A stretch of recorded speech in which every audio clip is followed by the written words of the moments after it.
Shalom saudara, kita berjumpa kembali hari ini, hari Senin tanggal 3 Agustus 2020. Renungan harian Mesbah Keluarga GBI Kristus Air Hidup dengan tema kita hari ini mencari Tuhan dengan sungguh pasti dipulihkan. Pembacaan kita di kitab 2 Tawarikh pasal 15 ayat 1 sampai 19.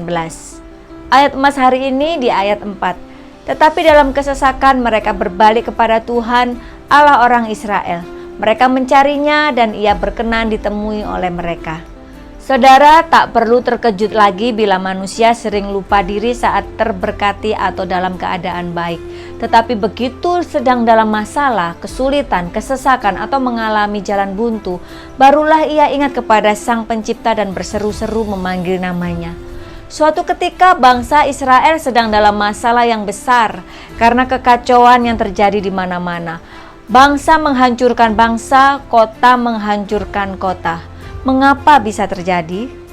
Itu semua karena kesalahan manusia sendiri yang telah meninggalkan Tuhan, hidup dalam pemberontakan, menyembah kepada dewa-dewa dan patung.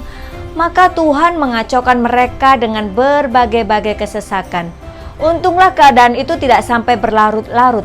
Raja Asa segera menyadari akan kesalahan bangsanya setelah mendapatkan teguran keras dari Nabi Tuhan, yaitu Azaria bin Oded. Ia pun membuat keputusan yang benar, tidak menyia-nyiakan kesempatan yang Tuhan berikan ini.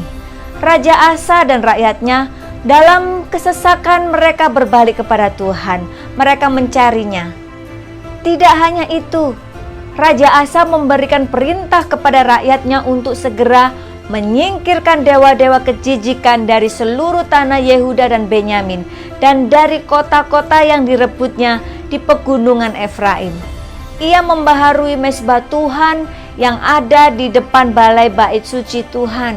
Mereka mengadakan perjanjian untuk mencari Tuhan, Allah nenek moyang mereka, dengan segenap hati dan jiwa.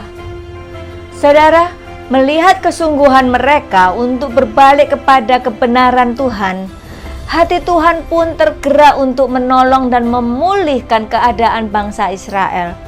Kalau kita memiliki kemauan keras untuk mencapai sesuatu, kita akan mendapatkannya. Bahkan segala tantangan dan hambatan akan mampu kita lewati. Saudara, jika saat ini kita sedang dalam masalah atau pergumulan hidup yang berat, hal pertama yang harus kita lakukan adalah mengoreksi diri. Bila ada hal-hal yang tidak berkenan kepada Tuhan, segera bereskan di hadapan Tuhan dan carilah Tuhan dengan sungguh-sungguh. Kita pasti akan dipulihkannya. Sesuai firman Tuhan katakan, dan karena kesungguhannya dalam mencari Tuhan, maka tidak ada perang sampai pada tahun ke-35 pemerintahan Asa. Renungkan firman Tuhan hari ini. Tuhan Yesus memberkati.